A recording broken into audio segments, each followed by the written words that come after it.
আমি আজি দেখিছোঁ ইতিমধ্যে আমাৰ দৌল প্ৰাংগণৰ চৌপাশে শাৰীবদ্ধভাৱে মহিলা পুৰুষ আবাল বৃদ্ধ বনিতা জল অঞ্জলি আৰু দুগ্ধ দান কৰি আছে। আমি আমাৰ প্ৰক্ৰিয়া অনুযায়ী নাটঘৰৰ পৰাই আমি অঞ্জলি দিয়া আমি ব্যৱস্থা কৰিছোঁ, যিহেতু গৰ্ভগৃহলৈ যাব নোৱাৰে। আৰু এতিয়াও কমেও 2 কিলোমিটাৰ দৈৰ্ঘ্য পৰ্যন্ত শাৰীবদ্ধভাৱে আছে।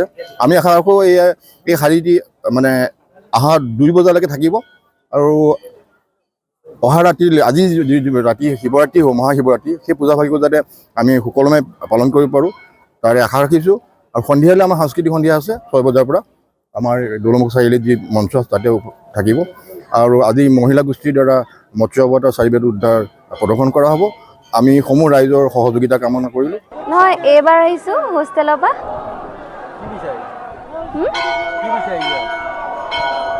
নিজৰ মনৰ মনস্কামনা সেনেকৈ বিচাৰি আহিছোঁ, মনৰ উইচকেইটা পূৰ হোৱাটো বিচাৰোঁ, সেইটো কাৰণে। মই যোৰহাট জিলাৰ পৰা আহিছোঁ।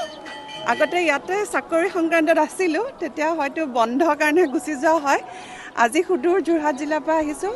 খুবেই মোৰ ভাল লাগিছে, ভক্তপ্ৰাণ ৰাইজসকলৰ লগত একগোট হৈ মই আজি ইয়ালৈ আহিছোঁ আৰু আশা কৰোঁ অলপ পিছতে সোমাব পাৰিম। এতিয়া 1.5 ঘণ্টামান হৈ গৈছে মোৰ। তথাপিতো ভিতৰত শিৱ বাবাক নোচোৱাকৈ যাব নোৱাৰি।